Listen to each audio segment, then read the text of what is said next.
নমস্কার, আমি জ্যোতিষ ভাস্কর রাজীব বাসার। আজকের আমি আপনাদের সামনে তুলা রাশি বা তুলা লগ্নের ক্ষেত্রে 2024 সাল আপনার জন্য কি হতে পারে এবং কোন দিক দিয়ে আপনার সফলতা এবং বিপদ আসতে পারে সে বিষয়ে আপনাদের বলবো। তার আগে যারা আমার চ্যানেলটি দেখছেন, যদি আপনাদের ভালো লেগে থাকে তাহলে অবশ্যই চ্যানেলটিকে সাবস্ক্রাইব করবেন, সেই সাথে লাইক কমেন্ট শেয়ার করবেন।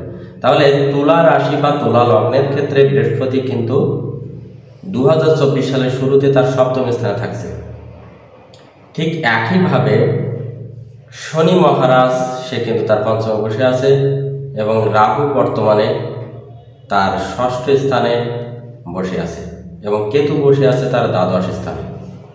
তাহলে তুলা রাশি বা তুলা লগ্নের ক্ষেত্রে প্রথম অবস্থায় আমি বলবো, শনি যেহেতু রাহুর নক্ষত্রে বসে আছে, পঞ্চম স্থানে বসে সে রাহুর নক্ষত্রে বসে আছে, এই রাহু বসে আছে তার কিন্তু ষষ্ঠ স্থানে। তাহলে এই সময়টা আপনার মামলা মোকদ্দমা, কোনো কেস কামে কোর্ট মামলায় জড়ায় যাওয়ার একটা সম্ভাবনা কিন্তু আছে। আপনি এই শত্রুতা লেভেল থেকে 2024 সাল কিন্তু মুক্তি পাচ্ছেন না। আপনি ঋণগ্রস্ত হওয়ার সম্ভাবনা বেশি দেখা যাচ্ছে এবং মাজা থেকে পাতা পর্যন্ত, এই পায়ের পাতা পর্যন্ত আপনার কিন্তু সমস্যা দেখা দিতে পারে। এখন একটা কথা বলবো যে বৃহস্পতি সপ্তমে বসে আছে, আপনার বিবাহিত জীবনে কিন্তু সফলতা দেখা দিলেও নতুন যারা বিবাহের জন্য চেষ্টা করছেন তাদের ক্ষেত্রে বলবো, হঠাৎ বিবাহ সংযোগ বা সম্বন্ধ হওয়ার পরেও বিবাহ ভেঙে যাওয়ার একটা প্রবণতা কিন্তু থাকবে। শনি পঞ্চমে বসে রাহুর নক্ষত্রে, রাহু কিন্তু ষষ্ঠে।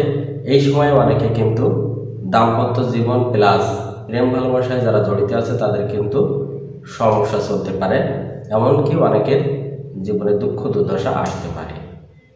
প্রেম বিচ্ছেদের একটা প্রবণতা কিন্তু এখানে দেখা যাচ্ছে। যাই হোক, এটা হচ্ছে গোচর ফল। আপনার সঠিক জন্ম তারিখ আপনার ছকের সাথে মিলায় যদি গোচর ছকটা মিলানো যায় তাহলে আপনার অ্যাকুরেট ফলটা পাওয়া যেতে পারে। আর আপনার সঠিক জন্ম তারিখ সময় দিয়ে আপনার অভিজ্ঞ কোনো জ্যোতিষীর পরামর্শ নেবেন, তাহলে আমি মনে করি 100% না হলেও 95% অবশ্যই মিলতে পারে। তাহলে রাহু যেহেতু ষষ্ঠ স্থানে বসে প্রথমে বুধের নক্ষত্র আছে, এই বুধ নবমপতি এবং দ্বাদশপতি। তাহলে বৈদেশিক কোনো কাজে আপনার একটা বিফল বা খারাপ ইঙ্গিত এখানে কিন্তু দিচ্ছে। আপনি যদি ইম্পোর্ট এক্সপোর্টের ব্যবসা করে থাকেন তাহলে কিন্তু সেখানে সমস্যা হতে পারে, লসের প্রবণতা বৃদ্ধি পেতে পারে। একইভাবে আপনার পিতা অসুস্থ হওয়ার ইঙ্গিত, সম্মানের কোনো ক্ষতি এটা আসতে পারে। এই রাহু যখন শনি নক্ষত্রে যাবে, অর্থাৎ রাহু যাচ্ছে জুলাই মাসে শনি নক্ষত্রে, তখন কিন্তু আপনার প্রেমে জড়িয়ে যাবেন ঠিকই, কিন্তু কোনো খারাপ নারী থেকে অবশ্যই সাবধান হবে। সেখানেও কিন্তু অর্থহানির একটা ইঙ্গিত, সম্মানহানির একটা ইঙ্গিত আছে। বৃহস্পতি এরপরে যাবে অষ্টম স্থানে। তুলা রাশি বা তুলা লগ্নের বৃষ রাশি হচ্ছে অষ্টম স্থান। এই মে মাসে বৃহস্পতি যাচ্ছে তার অষ্টম স্থানে, সেক্ষেত্রেও কিন্তু খুব একটা শুভ ফল আপনাকে দেবে না। আর্থিক দিক দিয়ে হোক, শারীরিক দিক দিয়ে হোক, সকল দিক দিয়ে কিন্তু একটা খারাপ ইঙ্গিত আপনার আছে। ঠিক একইভাবে এই শনি রাহুর নক্ষত্রে যখন বৃহস্পতির নক্ষত্রে যাবে, সেটা আছে এপ্রিল মাসে, 2024 সালের এপ্রিল মাসে শনি যাবে বৃহস্পতির নক্ষত্রে, বৃহস্পতি যাবে অষ্টমী। তাহলে সেক্ষেত্রেও সন্তান নিয়ে যাদের একটা দুশ্চিন্তা আছে, এই দুশ্চিন্তার পরিমাণ কিন্তু আরও বৃদ্ধি পাবে। অনেকে সন্তান হইতে চাবে না, ঠিক একইভাবে সন্তান কথার অবদ্ধ হচ্ছে, পিতামাতার সম্মান নষ্ট করছে। এইটা একটা খারাপ প্রবণতা তৈরি হতে পারে 2024 সালে। সন্তানের কোনো রোগ ব্যাধিতে আপনার অর্থহানি হতে পারে, এটাও কিন্তু ইঙ্গিত দিয়েছে।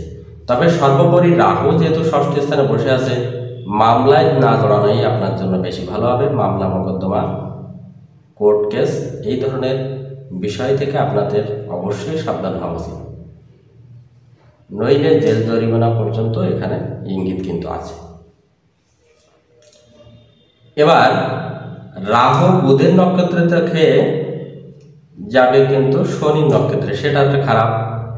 এরপরে যাবে বৃহস্পতির নক্ষত্রে, সেটাও কিন্তু শুভ ফল দেবে না। তাহলে গোটা 24 সাল তুলা রাশি বা তুলা লগ্নের জাতক জাতিকার ক্ষেত্রে একটা অশুভ সময় কিন্তু রয়েছে।